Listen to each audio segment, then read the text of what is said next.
Hello and welcome. I'm with Ellen Kennedy tonight. Many of you may have seen her on my show. You may have read about the work she's doing. She's the executive director of World Without Genocide. However, tonight she's not here talking about that. We've had her on before talking about that, and we'll have her on again. But tonight we're talking about something that, she was featured recently this late fall in the Star Tribune about work she's doing to represent families who are wanting to help pass a bill that's currently being debated at the Capitol here in Minnesota about medical aid in dying. And Ellen's husband died recently, a very hard death, and so she's really working hard to educate people, and we're here to learn tonight with her. So welcome back, Ellen. Thank you, Mary. It's great to be with you again. Thank you so much for coming. Let's just jump right in. And would you kind of just briefly describe what's now called the End-of-Life Option Bill? Yes, thank you for that. First, let me say that this is not something radical and new. This legislation is available in 10 states in the United States, plus Washington, D.C. already. Including Oregon, which was the first state, right? In 1997. So 74 million people in the United States have access to this. It is legal in 11 other countries. 280 million people around the world have access to this. And what am I referring to? The End-of-Life Options Act is legislation that would allow someone who is medically determined to be within 6 months of the end of life and medically determined to be fully mentally competent to self-ingest medication to die peacefully in sleep. And this is something that thousands of Minnesotans are hoping will pass in our legislature. The bill was originally brought forward in 2015 in Minnesota. I did not know that. And it is taking us a great long time to try to get some action on it. You know, there's been a lot of press this last few months, and I've almost picked up, just as an observer, a shift in the people I've talked to from people being what maybe I would call dubious to people being very interested and more excited, if we could use that word, or more positive. Do you see a shift going on right sort of before your eyes, or what's your sense of that? I think you're correct, Mary. I think that several things are happening. First, more and more people are becoming aware of this. They're aware that perhaps the excruciating agony that too many people experience at the end of their lives is not something that has to happen at the end of life. So they're becoming aware that there might be a choice. They're becoming aware that this choice is increasingly legal throughout the United States.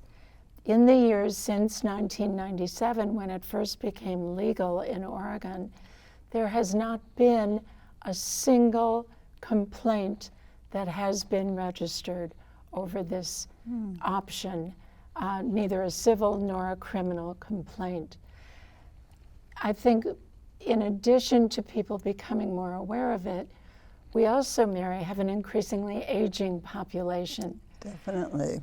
And more people are facing the end of life for their loved ones.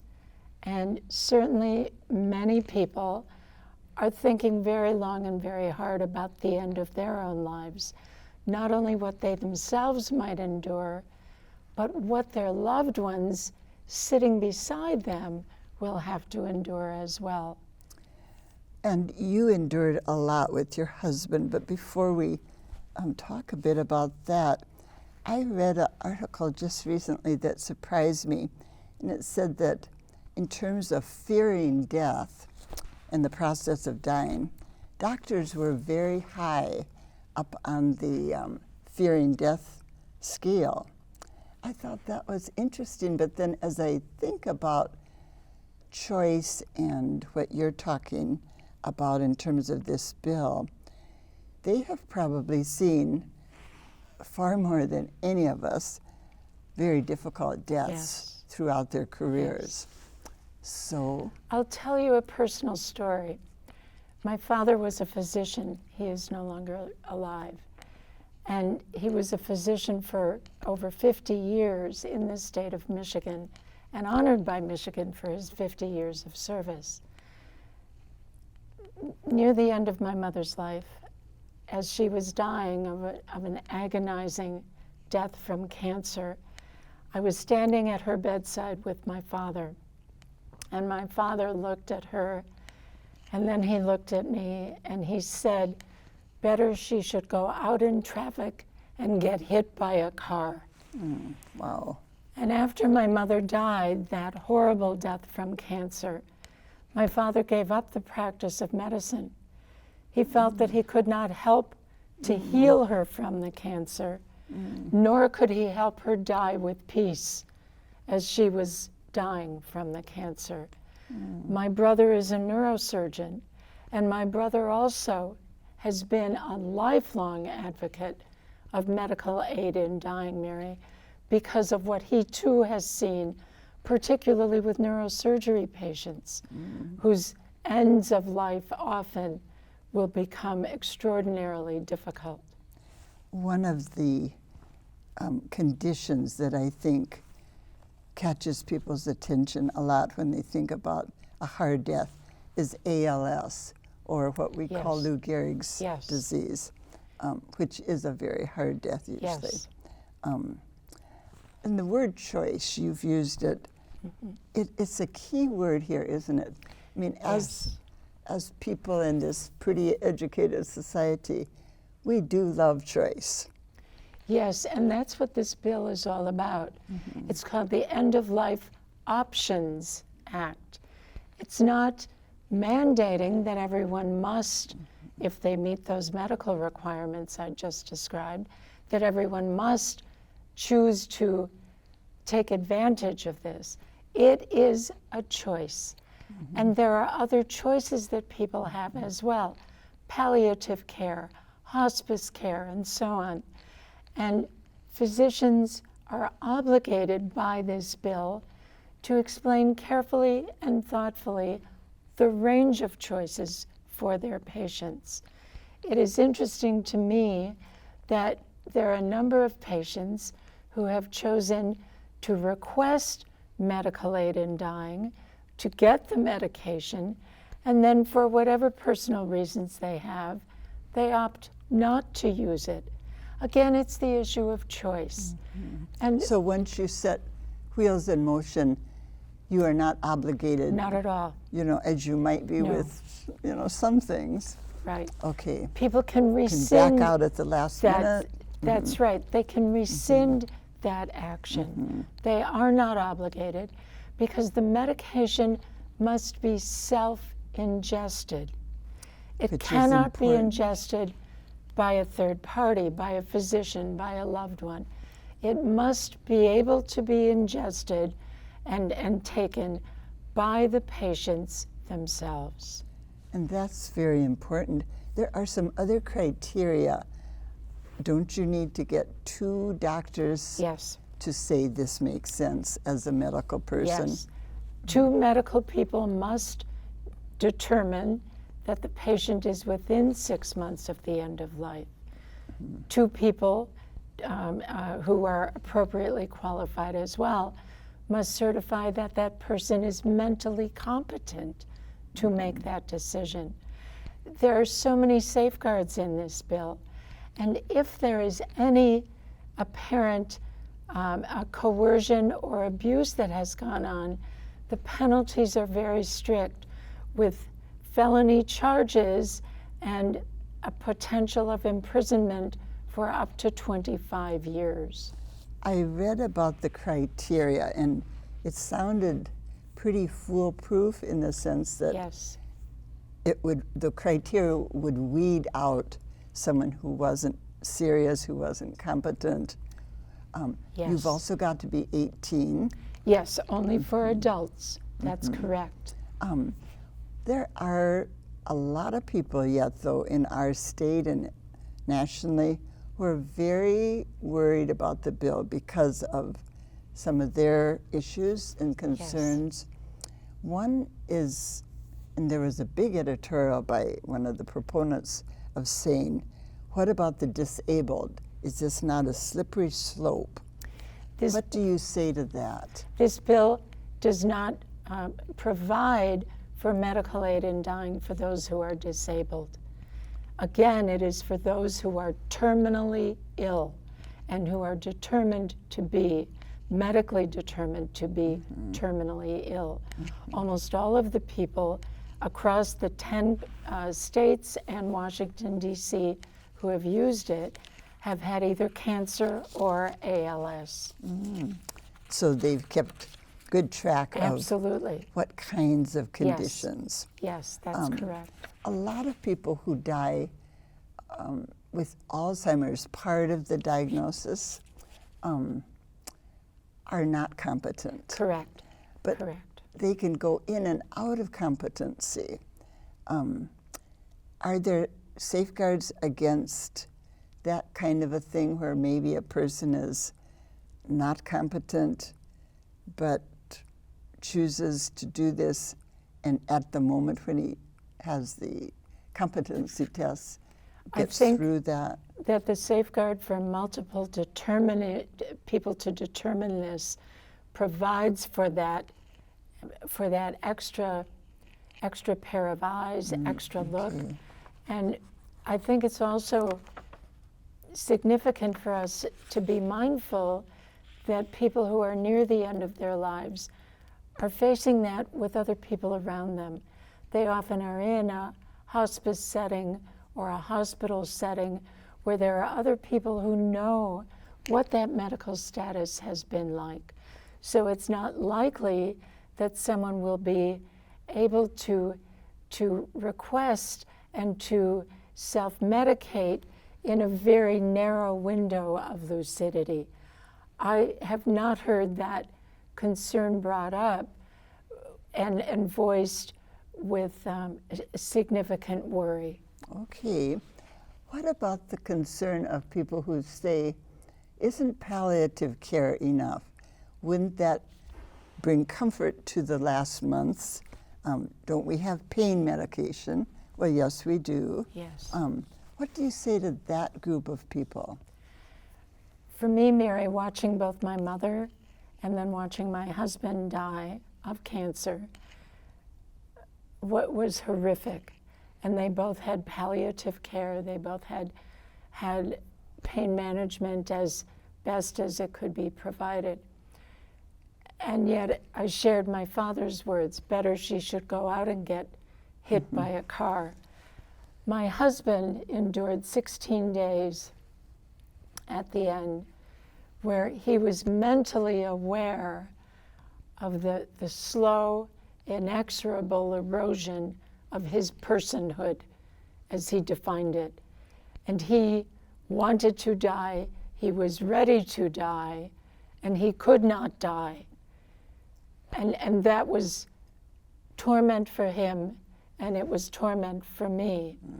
There was no reason why he had to endure those 16 days, except for the fact that legally he had no access in the state of Minnesota to medical aid in dying. And at that point, I'm guessing, some people say, well, move to Oregon, but you can't just do that. It was too late. It was too late. It could not have happened for him. And the law that made it possible in Oregon did not take effect until 2023. And he passed away for out-of-state people. Okay. And he passed away at the very end of 2022. Right. And would you not need to also have X amount of months in a state that does have this as a legal option? I don't know what that requirement would be. Okay. But I think it's really important for us to be mindful of the fact that when someone is at that very final stage, how do we even think about moving that person across the country? I mean, it's the worst possible time could to not do have, anything major. That's right. It could not have been done. For him to have been moved from the Mayo Clinic, where he was in the hospital, and then to be transported to hospice in our suburban Minneapolis community, that alone was what was the most that could happen. He fell asleep during that transport, and he said to me when he woke up later that he had wished and indeed prayed that he would have died then, Mary. During that move. During that move. Oh. How old was, your husband's name was Lee. Lee. How old was Lee when he died? He was 78. Okay. And he'd been a professor. Yes. And a very active lover of life from Indeed. reading his obituary. Indeed. I was so impressed how he cross-country skied and did all kinds of physical Yes. things up until the cancer. last. My husband was diagnosed in 2019, in that summer, with an incurable form of cancer of the blood called multiple myeloma. It's incurable, and he went through a stem cell transplant that was not successful, and that those happens. are hard things to go through. Very difficult. And then he had 5 different kinds of chemotherapy that were available for this cancer. None of them was successful. He endured 17 hospitalizations. He had neurotoxic reactions to some of the drugs, including having a seizure. He spent 8 days unconscious in an intensive care unit.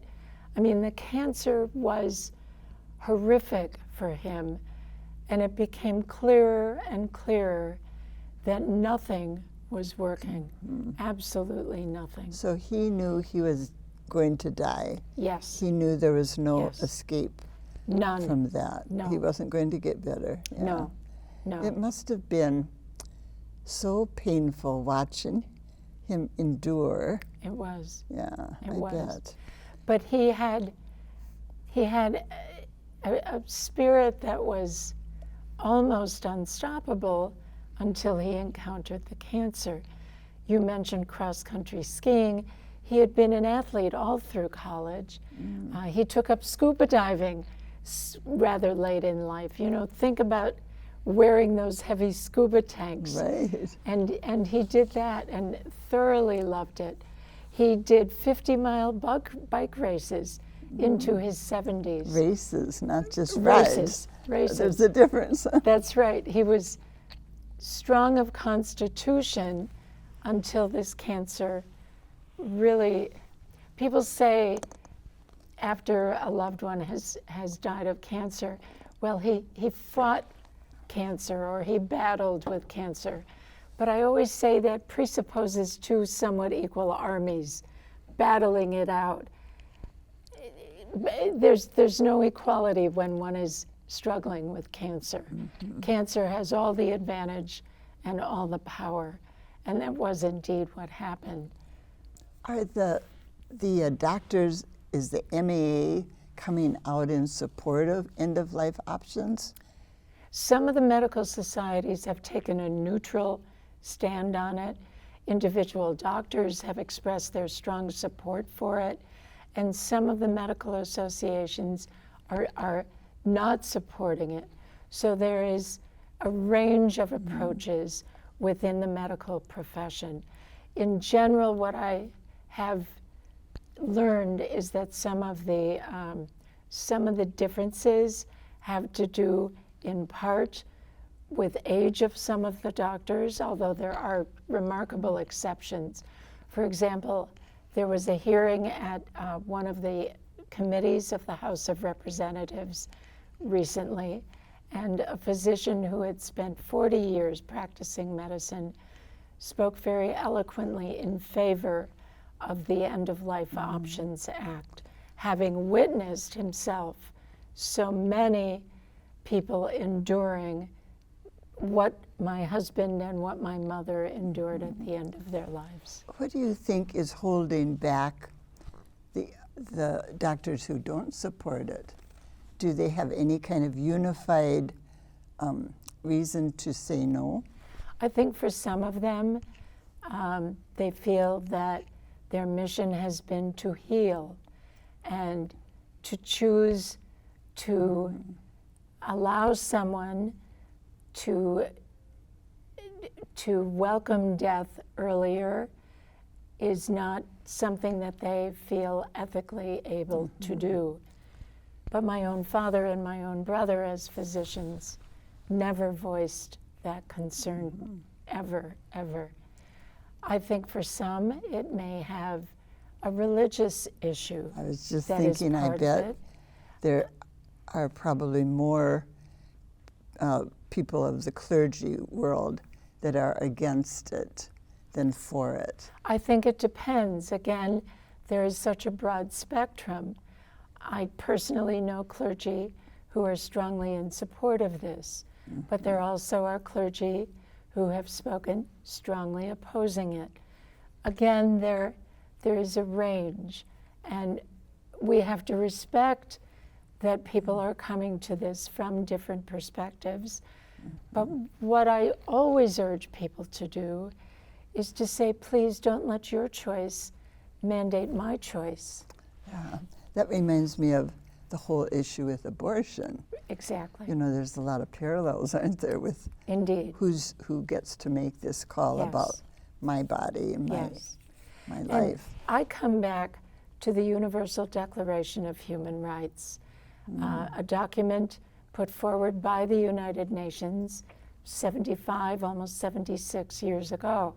My organization has consultative status at the I United know Nations. that's such a coup for World Without Genocide. Thank you. But it means that I'm particularly mindful of so many of these international documents that help to shape our sense of ethics and of morality. And the United Nations has affirmed that bodily autonomy throughout the course of our lives, the entire course of our lives, is a human right, and it's a human right for all of us, not just for some. That's a good thing to lean on, isn't it, as It is. a proponent or a positive person who wants to see this happen. Right now, your thoughts on the chance of this passing out of committee and passing in Minnesota this year yet, before the end of June, I guess, or end of May. What do you think they are? Well, you're asking at a very significant moment. We're taping, we should tell you, on March 18th, 2024. Yes. And there was a hearing today in a committee at the House of Representatives in the Minnesota legislature. I testified at that hearing. It was the fourth committee hearing, and I've testified now at 3 of them. I've attended all 4 of them. And the bill has passed out of each of those committees. But each time, Mary, it has passed because there has been a Democratic majority in those committees. Right. We have a Democratic majority in the House. And death is not partisan. Death happens to all of us and to all of our loved ones. And it is deeply disturbing to me that this issue of death and dying has become a partisan issue. But you asked what I think the chances are.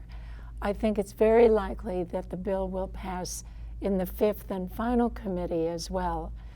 And Which is the House Ways and Means Committee. And I think it is probably likely to go to a floor vote in the House of Representatives as well, and I think it will pass. Now, that's in the House. There has been no action in the Senate. It has not been heard in a single committee, not one. And it has to follow that same multi-committee trajectory. So timing is getting really tight. We've only got about a minute left right now. What would you like people to do who want to speak up in favor? What could they do at this point? I would like them to call people in the Minnesota Senate and say, please move this bill forward. Particularly call Senator Erin Murphy, because she is the majority leader in the Senate, and say to her, I would like my choice to include the end-of-life option choice. That's what I would wish, Mary. And is a phone call better than an email? What would you? Do everything. Or both? Do everything. Do both, okay. Yes. Okay. And if people want to get a hold of you, I know you're spread thin, but would you want to should we put your website up? I would be delighted. Okay. The website is worldwithoutgenocide.org, and people can reach me, Kennedy, at worldwithoutgenocide.org. Okay. And I respond to everyone. Well, that's really, really good to know, because people, if they care deeply, will want to, I think, do something. You know, we need to always have a sense of power in Yes. terms of changing what's going on. Well, thank you so much, Ellen, for Mary. coming down. Thank you. Yes, of Thank you. course. It's been great to learn from you, and I'm sure you found it very important listening.